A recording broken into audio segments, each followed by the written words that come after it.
Olá pessoal, tudo bem com vocês? Estou aqui novamente no canal EnsinaMed para gravar uma videoaula rápida sobre um tema que, apesar de relativamente fácil, ele ainda acaba gerando algumas dúvidas na equipe que está na assistência e aí acaba por a gente utilizar esse recurso, que é o oxigênio, de uma forma talvez não adequada para aquele momento do paciente. Então, hoje o nosso tema vai ser oxigenoterapia, como utilizá-lo e quais as ferramentas nós dispomos para poder oferecer o oxigênio ao nosso paciente de forma terapêutica. Bom, vamos partir de um ponto inicial. Imagine que nós estamos respirando no ambiente e aqui esse ambiente, esse ar ambiente, ele possui uma concentração de oxigênio presente nesse ar, né? Então nós temos oxigênio, nós temos nitrogênio, gás carbônico, monóxido de carbono, poeira, tem tudo no ar que nós respiramos.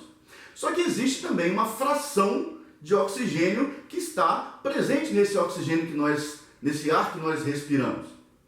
E essa fração inspirada de oxigênio em ar ambiente, ela corresponde a 21%, ou seja, de todo o ar que está à nossa disposição, nós temos apenas 21% de oxigênio que entra no nosso sistema respiratório para poder promover as trocas gasosas.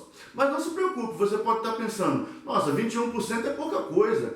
Não, 21% é o necessário, o suficiente para que o nosso sistema respiratório mantenha uma boa relação VQ, que nós chamamos de relação ventilação-perfusão. Se você não sabe ainda o que é índice ou relação VQ, assista a nossa aula, vou deixar o cardzinho aqui em cima, assista a aula sobre relação VQ, sobre índice VQ.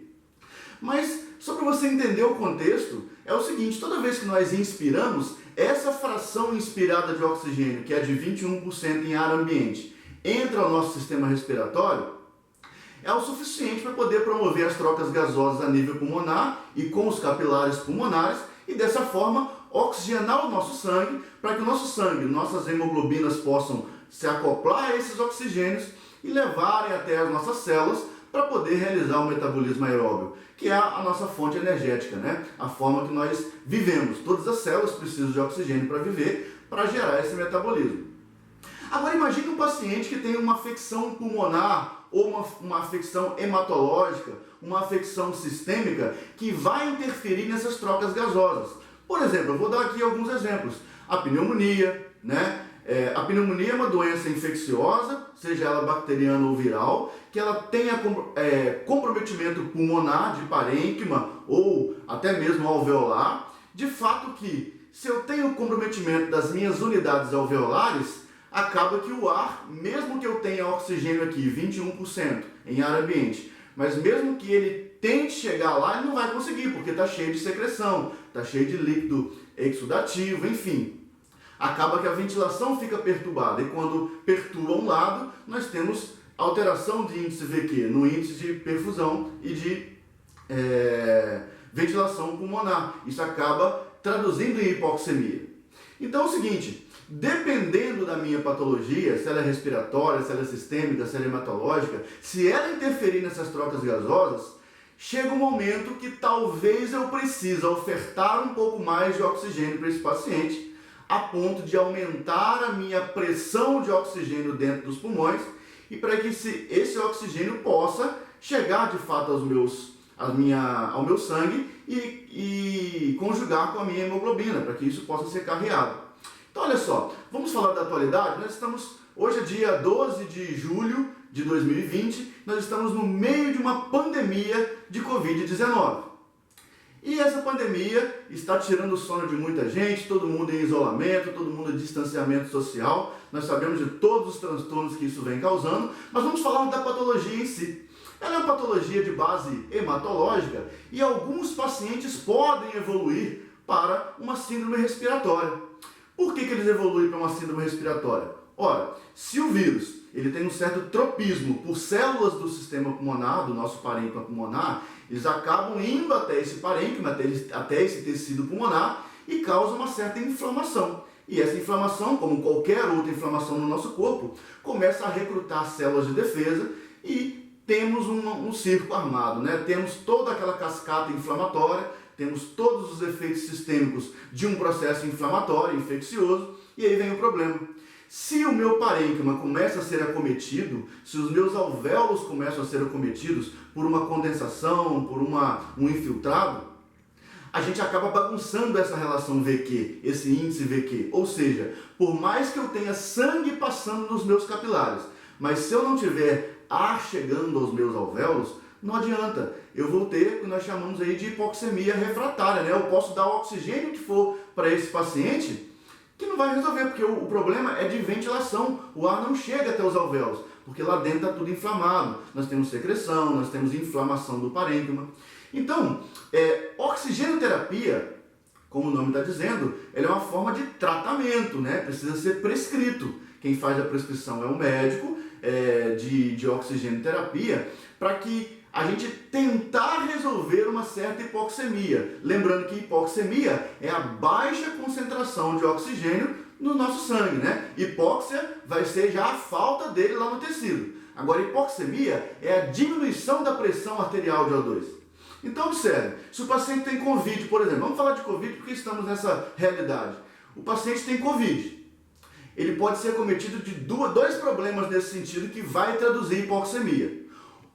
Pode ser isso que eu acabei de falar, a inflamação do parênquima, causando uma dificuldade do ar chegar até os nossos alvéolos e automaticamente eu tenho uma diminuição da minha relação VQ, ou seja, eu tenho perfusão, mas eu não tenho ventilação. Aí eu tenho hipoxemia. Ou nós podemos também perceber uma alteração do outro lado, do lado hematológico. Por exemplo, nós sabemos que é uma doença que pode cursar com CIVD, que nós chamamos de coagulação intravascular disseminada, formação de pequenos trombos na circulação sistêmica e principalmente na circulação pulmonar.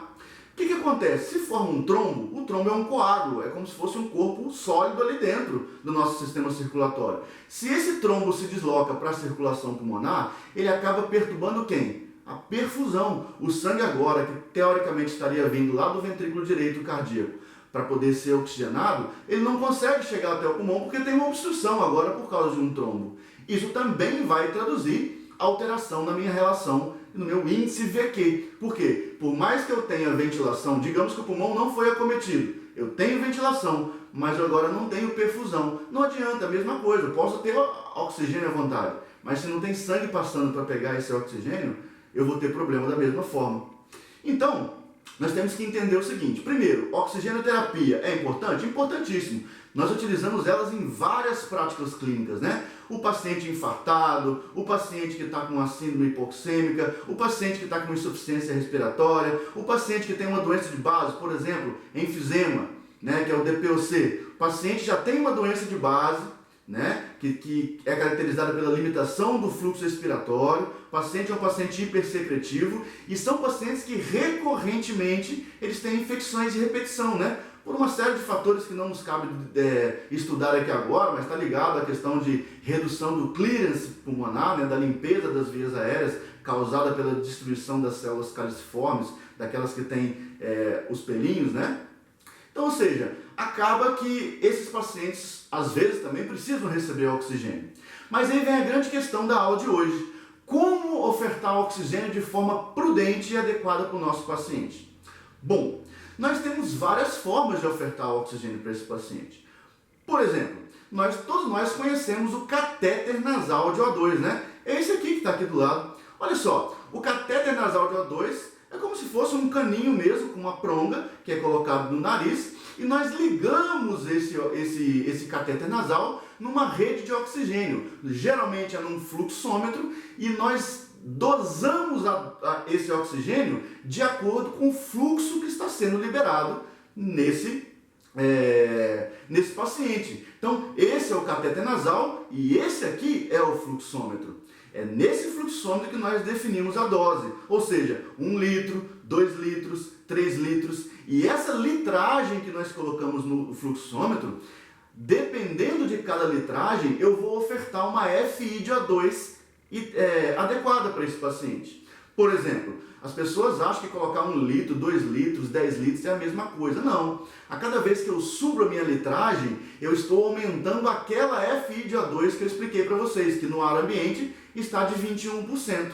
Então vamos logo aprender já sobre o cateter nasal? Primeira coisa que é importante a gente saber, que as pessoas às vezes fazem de forma errada, eu vejo muito isso acontecer, é o seguinte: independente da patologia, seja o Covid ou seja qualquer outra, imagina um paciente infartado ou qualquer paciente, que o médico prescreveu o oxigênio para esse paciente e ele falou assim, olha, ou virou para o fisioterapeuta, ou para o enfermeiro, para o técnico de enfermagem e falou, olha colega, coloque para mim lá 1 litro por segundo de fluxo aqui no fluxômetro em catéter nasal para esse paciente. Quando você coloca 1 litro, você tem que saber que você já não está mais ofertando a mesma FiO2 do ar ambiente, que era de 21%. Existe uma forma para calcular isso que não cabe aqui, eu vou te ensinar de uma forma fácil. Grave o primeiro litro. Se você colocar o cateter nasal a 1 litro, nós já vamos elevar a FiO2 para 24%. E depois disso, a cada litro que você aumenta no fluxômetro, nós incrementamos 4% na FiO2. Ou seja, 1 litro corresponde a 24% de FiO2, 2 litros corresponde a 28%, 3 litros corresponde a 32%, 4 litros a 36%, 5 litros a 40% e 6 litros a 44% de FiO2. Outra coisa importante a falar sobre o cateter nasal é dizer o seguinte: se caso você precisa utilizar, nós sabemos que ele é um sistema de baixo fluxo, ou seja, vamos trabalhar com fluxômetro com fluxos mais baixos, né? Então assim, se você precisar colocar oxigênio até 4 litros por minuto, digamos que o médico prescreveu até 4 litros, a gente não deve colocar água destilada aqui no umidificador. Nós não devemos utilizar a umidificação se formos usarmos até 4 litros. Não é o que a gente percebe. Geralmente está lá com 1 litrinho, paciente infartado, e está lá a água destilada borbulhando. Nós temos que adequar isso. Se você for usar até 4 litros, pode deixar seco, não tem problema. O fluxo é muito baixo, não vai gerar um fluxo alto no nariz do paciente a ponto de ressecar a mucosa nem causar lesão. Agora, a partir do momento que eu começo a colocar acima de 4 litros, eu vou para 5 litros, 6 litros, aí nós temos que umidificar o nosso sistema. Por várias coisas. Primeiro, para chegar um ar um pouco mais agradável para o paciente, mais úmido, não ressecar a mucosa nasal, não causar lesão. E aí, nós temos que fazer uma ressalva. Para a Covid, nós temos utilizado muita oxigenoterapia antes de entubar o paciente, como uma forma de tentar reverter a síndrome respiratória ofertando oxigênio. Mas lembra do que eu falei? Pode acontecer de eu ofertar oxigênio para o meu paciente e esse oxigênio não chegar até meus alvéolos. Por quê? Porque se o problema for pulmonar, não adianta nada eu colocar oxigênio que ele não vai chegar. Posso botar 100% de FiO2 que ele não vai chegar e automaticamente não vai transferir isso para o meu sangue. Automaticamente, nós chamamos isso de hipoxemia refratária. Refratária é quem? Ao oxigênio. Eu dou oxigênio, mas ele não evolui. Mas voltando, no paciente de Covid, nós temos uma grande preocupação aí na formação de aerosóis, né? Existe uma discussão muito grande se forma aerosol, se não forma aerosol, mas pelo menos até o momento existe um consenso pelas sociedades, pela Sociedade Brasileira de Medicina Intensiva, que é a MIB, pela SOBRAFI, que é a Sociedade Brasileira de Fisioterapia e Terapia Intensiva, e os demais órgãos da Sociedade Brasileira de Infectologia estão de acordo que o paciente de Covid, o quanto nós pudermos evitar alto fluxo, é importante para a não geração de aerosol e proteger a equipe, né, para não deixar o ambiente potencialmente um pouco mais insalubre. Então a gente tenta não gerar alto fluxo. Por isso que essas sociedades instituíram e sugeriram, na verdade não obrigam, né, porque a decisão é um ato médico, mas eu digo o seguinte, que elas sugerem que a gente não use alto fluxo. Se for utilizar o cateter nasal, por exemplo, o paciente chegou lá desaturando, colocou o oxímetro no dedo dele e está saturando 90, 89, 88. Você quer suplementar o oxigênio para esse paciente? Comece com o cateter nasal. Cateter nasal eu posso colocar ele até 6 litros. A única diferença no Covid é que se nós passarmos de 4 litros, chegar a 6, nós não vamos umidificar. Exatamente para evitar a formação de aerosol. Porque se tem água e borbulhando num fluxo um pouco mais alto, isso automaticamente poderia predizer um pouco mais de chance de formar aerosol. Então a gente não umidifica o paciente de Covid, mesmo que ele esteja utilizando fluxos acima de 4 litros por segundo. Por minuto. Aí é o seguinte, digamos que nós começamos a ofertar oxigênio para esse paciente. Eu vou aumentando a litragem e lembrando daquela regrinha. Toda vez que eu aumentar 1 litro, eu estou incrementando 4% de FI de O2. O primeiro litro é 24 e depois eu incremento 4% e assim vai. Digamos que o seu paciente não respondeu a essa terapêutica. Você chegou a 6 litros por minuto e você não conseguiu o seu alvo de saturação, que no caso aí do Covid, por exemplo, nós vamos querer um alvo aí de acima de 94, né? Mas também não muito alto, acima de 96. Existe um conceito que eu gostaria de trazer para vocês e que vocês levassem isso em consideração. Para muitos profissionais, o bom é chegar no leito do paciente, chega na UTI, ou seja, lá na clínica médica, e o paciente está lá saturando 100%. Isso nós já sabemos, está mais que provado, não preciso ficar falando isso aqui. O oxigênio ele é tão deletério como qualquer outra droga em excesso. Então, assim, a gente precisa entender que nós temos que ter prudência em ofertar oxigênio para os nossos pacientes. Nós não temos que ficar vendo saturação de 100%. Cada paciente existe uma saturação específica, de acordo com vários critérios, tá? A idade pode ser um deles, mas a gente não está utilizando agora, nesse momento, PaO2 como referência, porque aquela regrinha da PaO2 ideal, né, que é o 109 menos 0,43 vezes a idade, a gente não está usando porque aquele estudo é um estudo antigo que foi feito para pacientes saudáveis e não considerou pacientes com doenças, né? Então, assim, a gente não tem usado isso como parâmetro. A gente tem utilizado o seguinte, no Covid. Nós sabemos que é uma patologia que, quando cursa com insuficiência respiratória, essa insuficiência respiratória é do tipo 1, do tipo hipoxêmica, ou seja, meu paciente ele tem problema na relação VQ, né? Ele tem distúrbio na relação VQ, ou seja, não está trocando legal, não está conseguindo oxigenar bem o seu sangue. E aí, às vezes eu começo a colocar oxigênio para esse paciente, mas ele não responde. Nós chamamos isso, como eu já falei, de hipoxemia refratária. E aí a gente vai tentando ofertar uma FI de O2 cada vez mais alta para ver se responde. Então, a gente pega o cateter nasal, começa com 2 litros, 4 litros, 6 litros. Chegou em 6 litros. Não chegamos no nosso alvo, que seria acima de 94% de saturação periférica. Nós podemos dispor de outros dispositivos. Gente, como estou falando de Covid, eu vou falar do outro dispositivo que nós estamos utilizando, que é a máscara de reservatório não reinalante, que é essa máscara aqui. A máscara não reinalante é uma máscara que nós ligamos também ela no fluxômetro, né? E como ela tem essa bolsa de reservatório, né, esse fluxo que está sendo gerado, ele é armazenado nessa bolsa e essa bolsa mantém esse oxigênio concentrado. E entre a bolsa e o dispositivo, que é a máscara, né, que é a interface, ele tem uma válvula. E essa válvula fica vedadinha. Quando o paciente inspira, ela abre e deixa aquele oxigênio que está concentrado ir para o paciente. Só que nas laterais dessa máscara existem umas válvulazinhas, uns plastiquinhos, uns orifícios e um plástico por cima, que é uma válvula unidirecional. Quando o paciente inspira, a válvula que está entre a máscara e a bolsa se abre e o oxigênio chega para o paciente. Mas quando o paciente exala, essas válvulas das laterais deixam esse ar escapar. Isso é importante para que o paciente não fique reinalando o ar que ele está exalando, cheio de CO2, e acabe causando uma hipercapnia, que poderia cursar aí com uma acidose de causa respiratória. Então, ela é uma máscara muito legal quando se quer ofertar uma FI de O2 mais alta. O problema é que nós não sabemos qual que é a FI de O2 correta que essa máscara nos fornece. Alguns autores trazem de 60 a 100, outros de 80 a 90, outros de 80 a 100. Nós sabemos que ela pode chegar a 100%. Só que esse é um problema porque se eu não sei qual que é a minha FI de O2 ideal que eu estou ofertando naquele momento, como que eu vou ter parâmetro para poder avaliar o meu paciente quanto à questão de evolução, né? Até mesmo a gasometria, quando é coletada, o técnico vai lá e anota. O técnico que coletou, seja o farmacêutico, o enfermeiro, ele anota qual que é a FI de O2 naquele momento, para poder compor aquela nossa fórmula da PF, né? PaO2 dividido pela FI de O2. Então, assim, o que eu quero que vocês entendam é que o oxigênio é uma ferramenta importante para a gente poder tratar vários pacientes, mas tem que ser usado com prudência, porque ele também causa danos em excesso quando administrado de forma inadequada.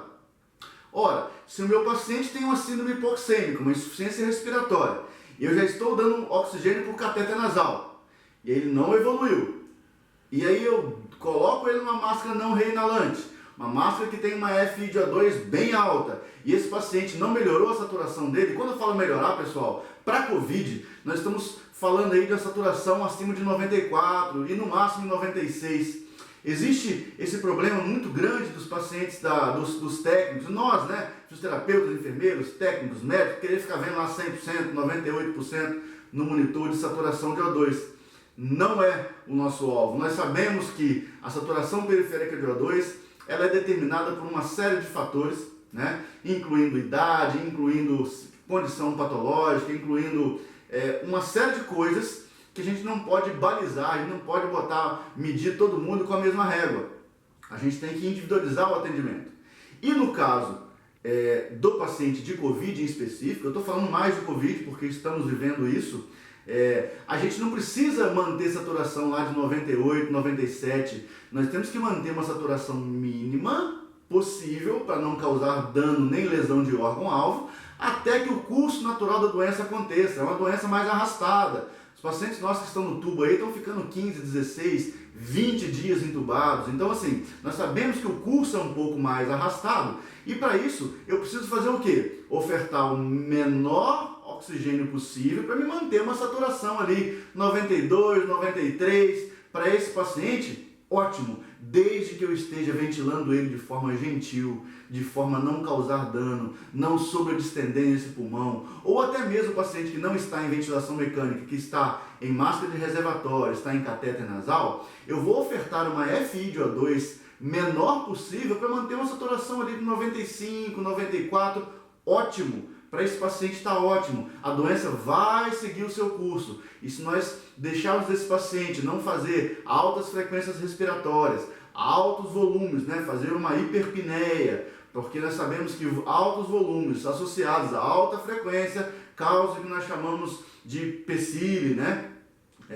Muito discutido hoje em dia também, mas nós temos que entender que a gente precisa manter o paciente mais próximo do normal, um paciente mais eupneico, uma frequência não tão alta, um volume adequado, um volume corrente adequado e, de preferência, que a gente não tenha que ofertar uma FiO2 muito alta. O problema do COVID, como trata-se de uma síndrome hipoxêmica que pode ser determinada pelos dois fatores que eu já falei, seja pelo shunt causado pelo microtrombo, que obstruiu a circulação pulmonar, ou seja pela inflamação do parênquima pulmonar por uma pneumonia viral. O problema é que nós temos uma síndrome hipoxêmica geralmente refratária ao oxigênio, ou seja, a gente oferta oxigênio, aumenta a FI de O2 e a gente não melhora essa saturação. Por isso esses pacientes, às vezes, precisam ser entubados para que a gente possa garantir uma oxigenação mínima a não causar dano.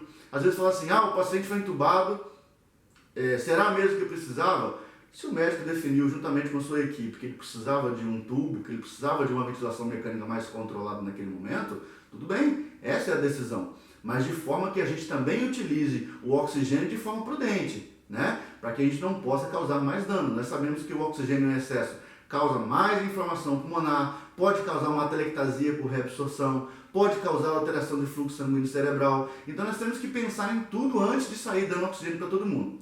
Para terminar esse vídeo, vou falar rapidamente sobre a máscara de Venturi. A máscara de Venturi ela é um dispositivo excelente que nós utilizamos, mas no Covid nós não estamos utilizando o Venturi, porque ele é um sistema de alto fluxo e a gente não sabe de fato, né? As pessoas, eu digo assim, a gente, porque a grande maioria das pessoas, quando a gente passa lá na clínica médica, o paciente internado, ou quando a gente passa lá na UTI, o paciente está com máscara de Venturi, normalmente ele não está bem assistido com aquele dispositivo, porque as pessoas insistem em utilizar de forma errada aquele dispositivo.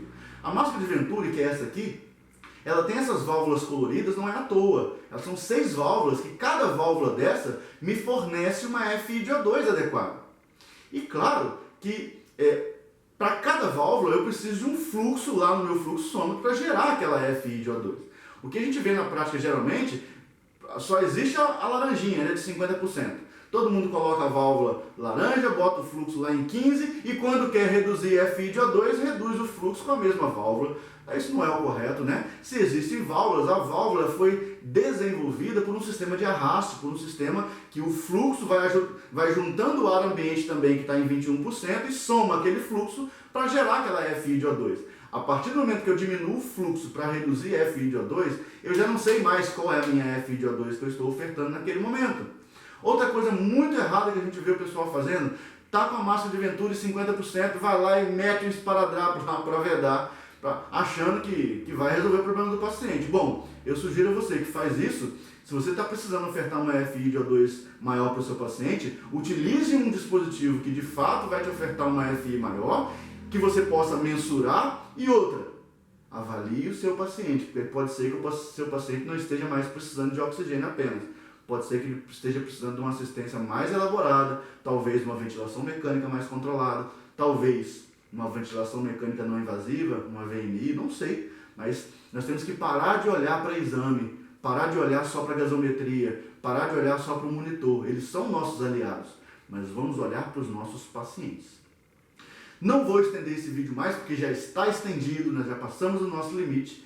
Então, assim, é um tema que não foi esgotado, claro, mas é uma forma só de tentar fazer um balanço daquilo que a gente pode utilizar.